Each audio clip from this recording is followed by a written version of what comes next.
El doctor Luis José Uzcategui es psiquiatra y antropólogo, ¿no? Hace bastante tiempo escribió un libro que cada vez está más vigente como para entender a la dirigencia política, sobre todo, no tanto a la de ahora juvenil, a la que le correspondería estar en este momento en el poder, ¿no? Sino a las anteriores. Los hombres que erotizó Fidel, que escribió junto con otra gran periodista como es Eleonora Brusual, que tenemos que hacer un programa con ella, por cierto. Aquí está con nosotros y hay varios temas que le había pedido de que habláramos. Déjenme buscarles aquí los temas que habíamos pedido y habíamos puesto de acuerdo. Primero, yo no voy a detallar, ¿no? Porque la idea no es escandalizar ni hacer amarillismo. El ambiente, cómo asesinan y qué hacen, ¿no? Con el cuerpo de Carlos Lanz, la mujer, las hijastras, la hija, y etcétera. ¿Ok? Y ya todo el mundo sabe quién es la joyita o quién era la joyita de Carlos Lanz.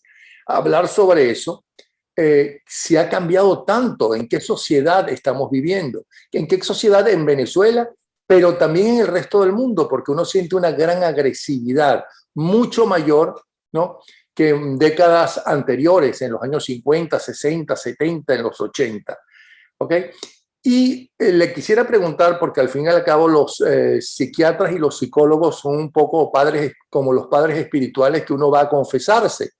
Solamente que en el caso de ellos, ¿no? La gente no busca la redención, sino lo que busca es que le arreglen el problema, solucionar esa angustia de verdad, verdad, y no con una oración. No estoy menospreciando los curas, porque en la lengua de los venezolanos que han descubierto a Dios gracias a la revolución bolivariana es algo impresionante, y lo digo porque uno ha tenido amigos que hasta algunos, especialmente las mujeres, vienen del Partido Comunista y de ser una fanática, y ahora todo el tiempo hablan de Dios y sacan postalitas. Él es especialista también en los estudios sobre ansiedad y la agresividad del lenguaje, y concretamente también quiero hablar sobre este libro, Los hombres que erotizó Fidel Castro. Bienvenido, entonces ya tiene la palabra, no hablo más, solamente de vez en cuando pregunto. Doctor Luis José Uzcategui, empieza por donde usted quiera. Gracias, León, gracias. Bueno, no sé ni por dónde empezar porque son varias referencias, ¿no? Lo interesante es que estamos sensibles en Venezuela porque están pasando cosas en nuestro país, en nuestro territorio. ¿Y cuál es el hombre más importante? ¿Cuál es el fenómeno más importante para el humano? Lo que está más cerca. Lo decía el gran Unamuno. ¿Cuál es el hombre que mejor tú conoces? A ti mismo. Bueno, nosotros estamos pues conociendo de cruda vivencia muchas cosas que pasan en todas partes. Donde hay sociedad se dan estas cosas, sin duda. Cada formato es particular dependiendo de la cultura del país. Los crímenes, las atrocidades, las desgracias de degradación de la condición humana llevan la marca de la cultura, sin duda. Pero ¿qué está sucediendo concretamente en nuestro país? Nuestro país tiene una situación, Venezuela, que nos agobia cada vez más, y es que no hay referencias. Venezuela es un país sin referencias. Nosotros no tenemos una referencia que te permita a ti decir, por acá puedo yo motivarme o construir un ejemplo o una referencia. Pero esa referencia y ese ejemplo que permita tener más estabilidad, coherencia, cohesión, salud mental, libertad, motivación para trabajar, para crear, para encontrarnos los humanos en las circunstancias más adecuadas, es cuál, con confianza. Entonces, una sociedad que por décadas ya lleva esta situación, donde no hay referencias, no hay vínculos con algo, y eso es indispensable. Pero ya que lo mencionó, en líneas generales, ¿cuál es la salud mental del venezolano hoy en día, tanto el que está en el país como el que tuvo que irse del país? La respuesta del venezolano la dimensión de salud mental es excelente, máxima. Hay que ver lo que es estar, porque salud mental es un componente de varios factores. Un factor es la respuesta que el humano tiene ante la realidad. La realidad de Venezuela, tanto los que están acá como los que están fuera, vinculados obviamente a todos los efectos de la situación de ser venezolano, es extremadamente dura, adversa. Y sin embargo están allí creando, construyendo. Otra cosa son los factores que favorecen la salud mental, y por eso es que es tan buena la salud mental de venezolano. Porque cuando se habla de salud mental, se habla también de situación económica, situación política, situación ambiental, luz, agua. Sí, pero un momentico, no puede ser igual que siempre porque, para empezar, mucha gente dice que perdió las esperanzas, que eso que es lo último que se pierde, que es la esperanza, se perdió. Pero Luego no tienen, como antes tenía el venezolano, un dirigente político en quien creer, bueno, malo, regular, pero unos creían en Adecos y otros en Copellanos, unos en Betancur, otros en Caldera, otros en Luis Herrera, otros, qué sé yo, en Leoni o quien fuera. ¿Me explico? claro, Pero ahora no tienen nada de eso. esta realidad es la que nos mide que la respuesta del venezolano en salud mental es óptima. ¿Sabes? Una sociedad que tiene tantas décadas donde no hay referencia. Una de ellas es lo indispensable que es la presencia del liderazgo, el liderazgo político, económico, religioso, cultural, intelectual. Las universidades se han caído, los grupos religiosos hacen cosas terribles. Lo último es las declaraciones de la conferencia episcopal. Es decir, aquí no hay de dónde agarrarse, y sin embargo el venezolano sigue dándole con una templanza tremenda a la cotidianidad, a la sobrevivencia. Esos son cuotas de salud mental y cada vez más están activas. Hay que ver lo que es la muerte, no solamente física, sino la muerte geográfica, cuando el individuo que se queda en su país ve partir a sus familiares. Llora de todos los formatos que hay para expresar llanto, no solo con lágrimas, sino con el dolor interno, con la opresión en el pecho, de que no puede ver a sus hijos, de que van a morir solos porque sus familiares tuvieron que irse. Bueno, toda esta dimensión como tal que nos registra, que hay una respuesta maravillosa de un porcentaje gigantesco, millones de venezolanos. Pero claro está ahí, no solo los que están aquí, y los que están afuera añorando esa Venezuela, ese amanecer, esa realidad bonita del venezolano que por todas partes genera cordialidad y simpatía. Otra cosa muy importante, Napoleón, que es que al no tener referencias, pues nosotros somos un país sin estrategias. ¿Para qué? Para convivir de la mejor manera, pero también para crear país. Cuando hablamos de estrategia, puede ser un término un poco etéreo, pero es que nada puede construirse con solidez si no se piensa en el mundo. Nosotros vivimos de la inmediatez, en parte por sobrevivencia y en parte porque por décadas antes de que se generara este fenómeno que actualmente tenemos político, ya empezó a deteriorarse en nuestra sociedad. Si tú me permites, yo te voy a poner un ejemplo que siempre me ha llamado mucho la atención de lo que es estrategia. Un país es estratégico cuando pasa lo que pasó con el Hospital Universitario de Caracas y la creación de Villanueva. El gran arquitecto, el pensador genial Villanueva. Villanueva pensó en la luz, pensó en cómo se movían los flujos del viento en esa área de la Universidad Central. ¿Para qué? Para buscar la forma de que ese hospital tuviese los mejores diseños de arquitectura del mundo. Eso es ser estratégico, pensar en el futuro. ¿Y qué decir de Diego Carbonell, que fue el gran arquitecto del CCCT, el Centro Comercial Tamanaco, una pirámide invertida? Y uno de los objetivos de la genialidad de Carbonell es que las áreas de arriba le dieran de alguna manera protección a las áreas de abajo para disminuir el consumo de energía, porque las áreas de arriba le daban a las que estaban más abajo sombra. Eso es pensar en futuro.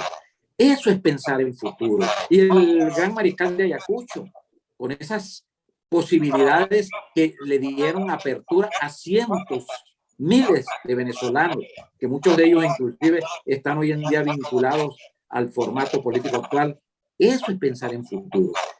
Ojo, ¿qué tenemos ahorita nosotros en Venezuela? Medianamente similar, además de tantas experiencias bellas que tuvo Venezuela, universidades, experiencias tanto económicas como culturales. ¿Qué tenemos en este momento que se piensa en el futuro? Nada. Bueno, la Nada. Orquesta Sinfónica Juvenil sigue funcionando o ya no. También acabaron Que con se eso. creó, sin duda, se creó también en aquella época. Sí, claro, se creó en ese momento con el apoyo de todos los gobiernos que pasaban y le daban el soporte necesario para que se mantuviese llena de creatividad, sin duda. Eso es una creación a futuro. ¿Por qué esto es tan determinante? Porque es que nosotros, nuestra Venezuela perdió toda referencia, toda. ¿Cuál tenemos?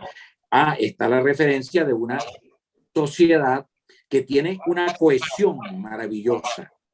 ¿Y es cuál? La desconfianza. Venezuela es un país donde el 80% de sus habitantes están unidos en base a una emoción, la desconfianza. No creen en nadie. No están vinculados a ninguna referencia porque se sienten engañados, se sienten humillados, se sienten ultrajados por todos los planteamientos que se le han hecho en las últimas décadas. Esto es importante tenerlo en cuenta, porque esto es un factor social. ¿Cómo vamos a negar de que eso existe? Es un elemento que si se utiliza, que si se trabaja para escenarios resolutivos va a ser de mucha ayuda, porque la cohesión en base a la desconfianza es una fuerza tremenda para crear confianza en algo.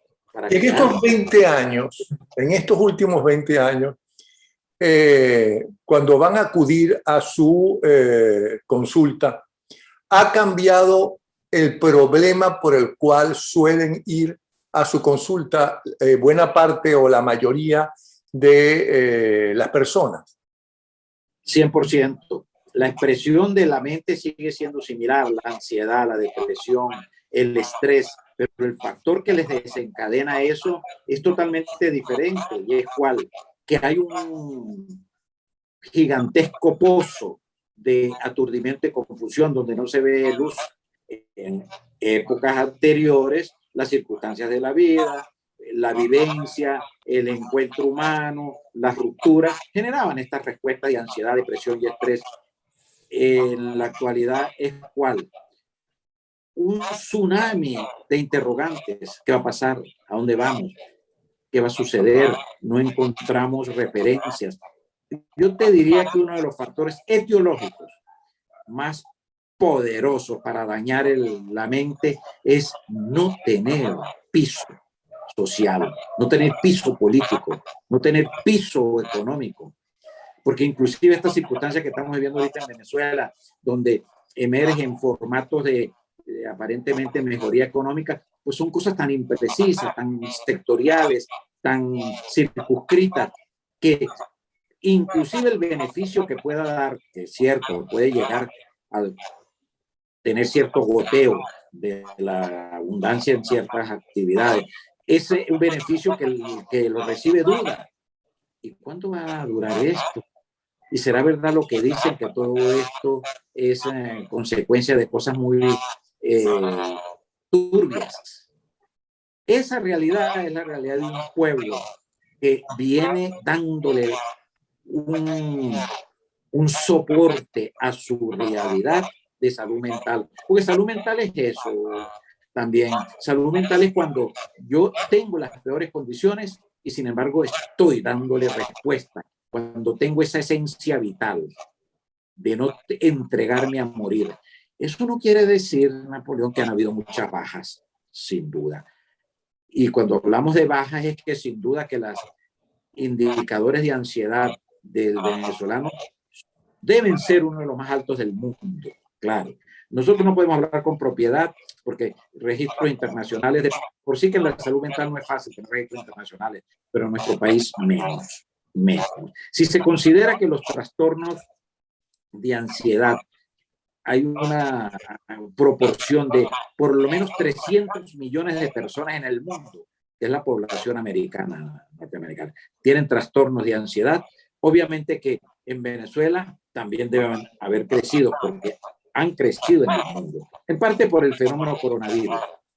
Y ahora con el último efecto tremendamente lacerante también, que es la incertidumbre económica. Esto es interesante porque también a nosotros nos afecta. Ahorita lo que está afectando más al venezolano es lo que está afectando más al americano, al europeo, al mundo, y es la incertidumbre económica.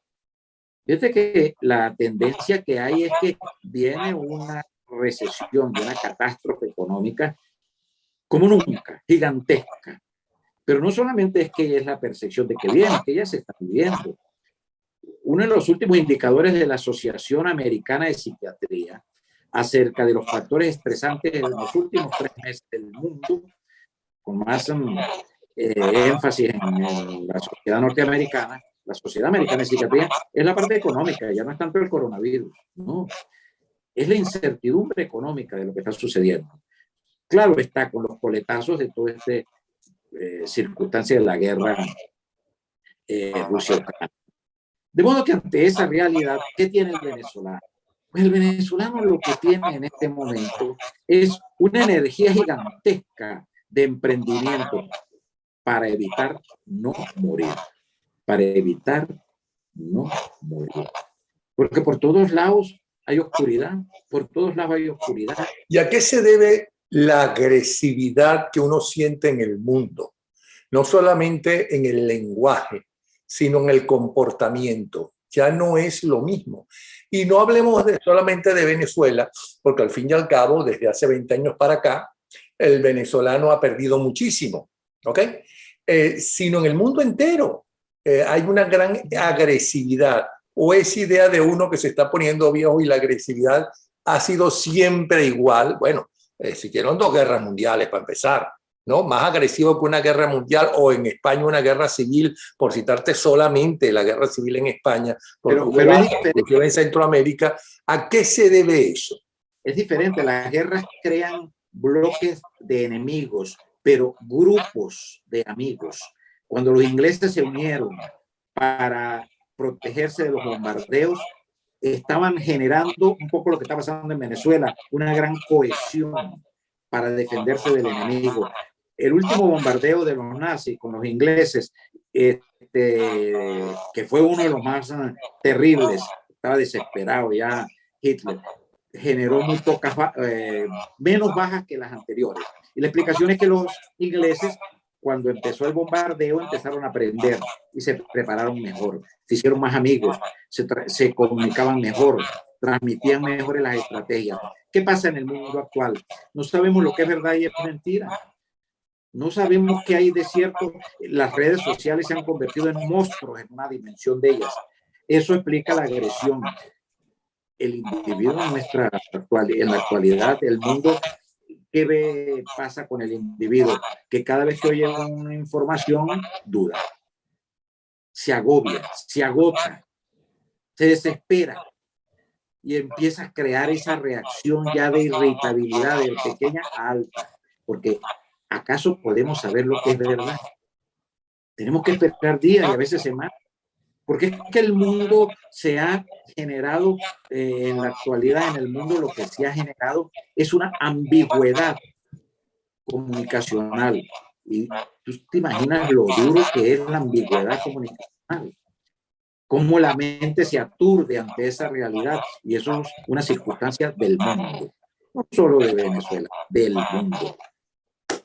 Bueno, hay un libro que ustedes escribieron, usted y Eleonora Brusual, hace un tiempo para acá, y que cada día está más vigente a pesar de que Fidel Castro murió, y que uno no acaba de entender en el caso de los auténticos demócratas, porque a la hora de la verdad muchos de ellos fueron demócratas cuando llegaron al poder, porque es muy fácil hablar cuando uno está en la oposición y señalar y criticar, ¿no? Y cuando se llega al poder hay otro mundo, otra visión, otros problemas.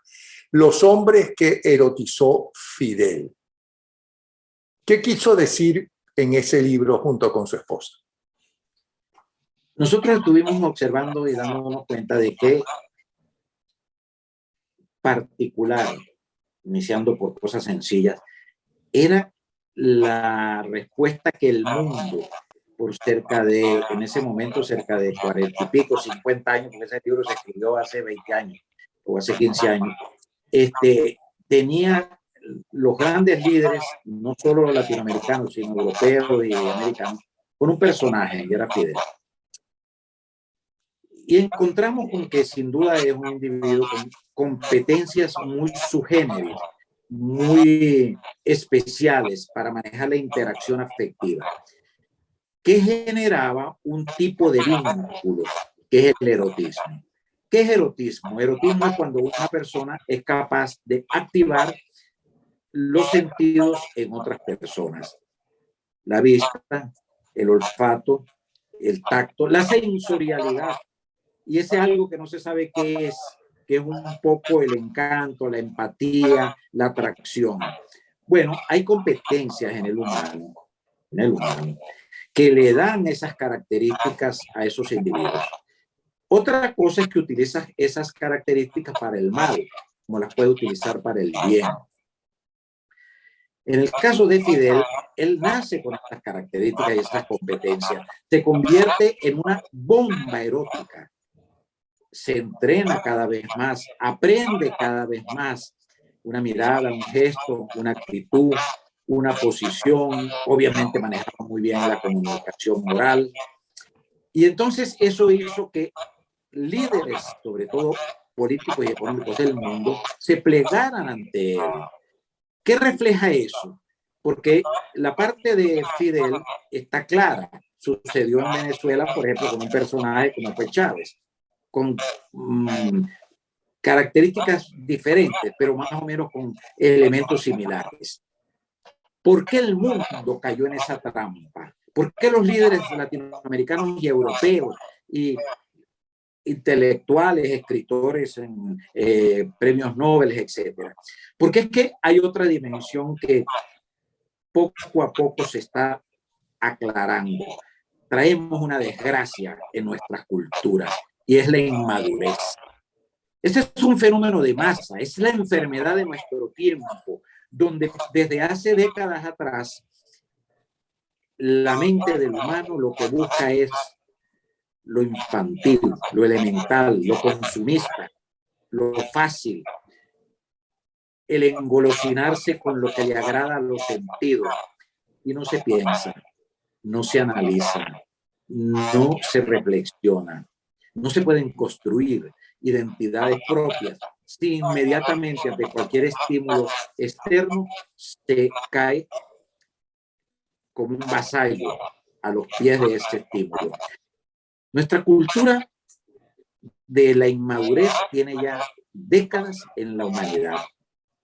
¿Qué ha pasado? Una humanidad donde cada vez empezó a tener más dinero, más ingresos per cápita los individuos, cada vez el consumo era mayor, cada vez los formatos de la economía estaban sustentados en que si yo pongo a consumir al mundo, esos pequeños grupitos que hoy en día son multimillonarios, yo gano más dinero. Bueno, Fidel aparece como un producto, como un elemento espontáneo, claro está, y en el cual, dado que tenía las características, se aprovechó de eso. Y entonces empezó a agarrar reyes, intelectuales, políticos, y dígame usted, las masas encuentran en Fidel, consecuencia de su estructura de inmadurez, resoluciones afectivas. Pero espérese un momentico. Yo entiendo que Fidel Castro fuera admirado en el año 59, un joven que entonces supuestamente luchó contra una dictadura bárbara, que no era una dictadura bárbara, porque Batista era una semidictadura, excepto en los 3 últimos años, cuando Fidel y su gente empezaron a poner bombas en La Habana, que vivía, por cierto, del turismo, porque Cuba vivía del azúcar y del turismo, que había dado inclusive un país que había dado grandes hombres, desde grandes ajedrecistas y campeones mundiales, en fin, grandes compositores y demás. Pero que en los años 80 y 90, ¿ok?, cuando ya se sabía o debería saberse, y sobre todo los dirigentes, de que era un asesino y que había fracasado rotundamente en la sociedad cubana, que no mejoró la sociedad, sino todo lo contrario. Hubo una involución en la salud, una involución en la educación, cuando Cuba era líder en salud y en educación, ¿no? Es más, había más camas en los hospitales de Cuba, ¿no?, que en proporción que en los mismísimos Estados Unidos. Entonces, yo no entiendo por qué esa admiración todavía seguía, inclusive en dirigentes que supuestamente fueron a las universidades y estudiaron. Porque coincidió dos cosas.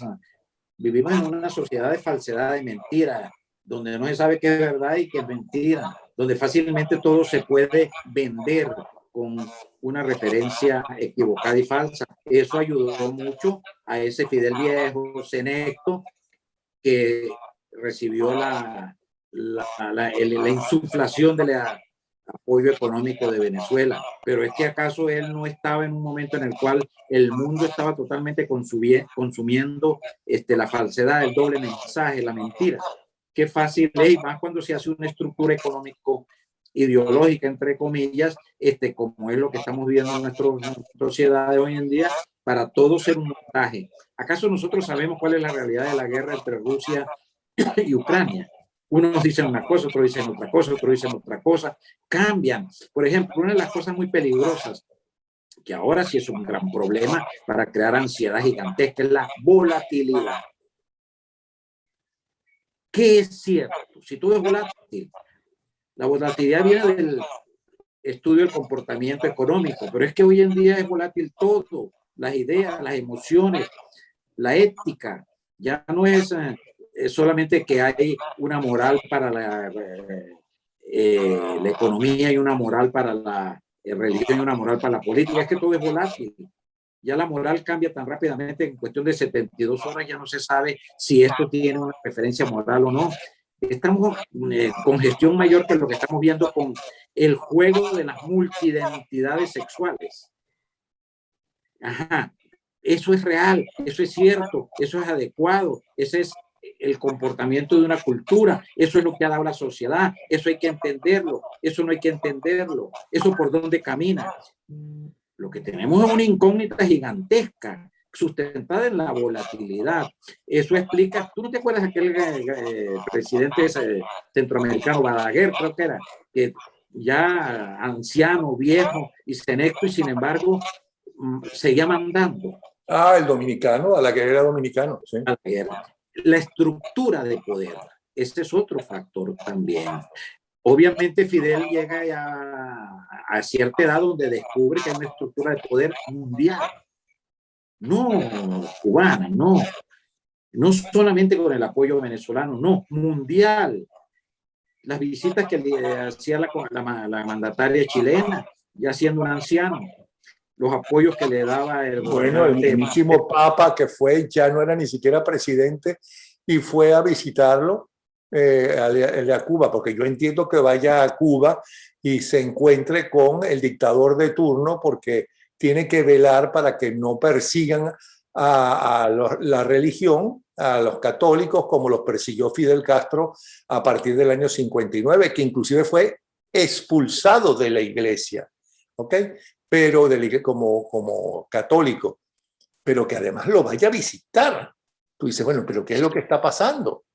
Esas son estructuras de poder, religioso, económico, político, sexual.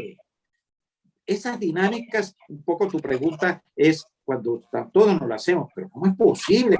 ¿Es que acaso eso no es lo que sustenta al individuo?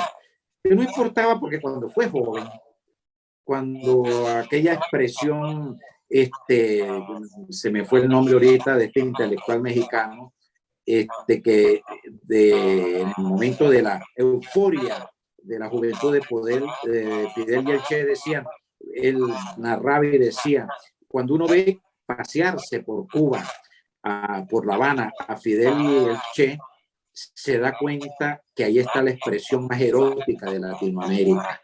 Dos hombres jóvenes, muy bien vestidos, con sus trajes típicos y obviamente llenos de energía, ¿no? Dos narcisistas peligrosísimos, por cierto. Sí, me acuerdo el nombre, te lo digo, un mexicano, un intelectual mexicano. Carlos Fuentes. No, político mexicano. No. Los políticos mexicanos hasta ahora, los mexicanos bueno, han tenido, excepto un brevísimo momento, pura dictadura. Con el PRI fue una dictadura y demás. Ajá. Entonces, bueno, es Jorge Castañeda. Jorge Castañeda. Fidel y el Che Guevara en la Sierra Maestra eran brillantes, ilustrados y bien parecidos. En La Habana eran conocidos como la vanguardia más sexy de América Latina. Lo que no se le puede quitar a Fidel Castro era que una persona muy inteligente, extraordinario manipulador como ningún otro, y que además una de las cosas por las que ha pasado a la historia es por ser el chulo mayor de la política mundial. Ha vivido de chulearle a todo cuanta gente pudo, cuanto gobierno pudo, cuanto empresario pudo. 100%. Entonces ahí es donde tenemos el gran paquete de la inmadurez. Traemos más de 60 años en la cultura occidental y de eso se le ha contaminado a la oriental, del fenómeno de masas de la inmadurez. ¿Qué es inmadurez? No se crece, se es adolescente toda la vida, se llega a cualquier tipo de edad y se vive del consumismo, de la apariencia. En nuestra cultura venezolana, una experiencia maravillosa fue la respuesta de Rómulo Betancourt, cuando le puso un límite a Fidel, porque ahí lo que había era serenidad, madurez, aprendizaje, corrección de errores. Pero en nuestra sociedad actual, esta entrega que hace con el dinero, por ejemplo, ese es otro tema maravilloso, que es la monetarización de la mente. El dinero cada día nos vuelve más insulsos, más elementales, porque es el vínculo y la entrega total de las referencias personales al dinero, donde primero es el dinero y después son otra serie de comportamientos y de resoluciones. De modo que eso es un elemento que no lo podemos obviar, y si retomamos la realidad venezolana, estamos obviamente totalmente contaminados de esa realidad. Bueno, pues bien interesante toda esta conversación y da pie para diferentes programas, porque cada uno de los temas que se esbozaron son realmente interesantes, apasionantes y que dicen mucho para entender qué es lo que estamos viviendo y a quién está siguiendo la gente. De verdad, doctor Uzcategui, que muchísimas gracias. El doctor Luis José Uzcategui, psiquiatra y antropólogo. Y repito, autor del libro, entre otros, de Los hombres que erotizó Fidel, que supongo que se consigue como todo en Amazon, ¿no? Creo que hay, no sé, porque eso tiene unos cuantos años atrás. Sí. Bueno, un abrazo y muchísimas gracias. Amigos, un abrazo a Ángela. Ok.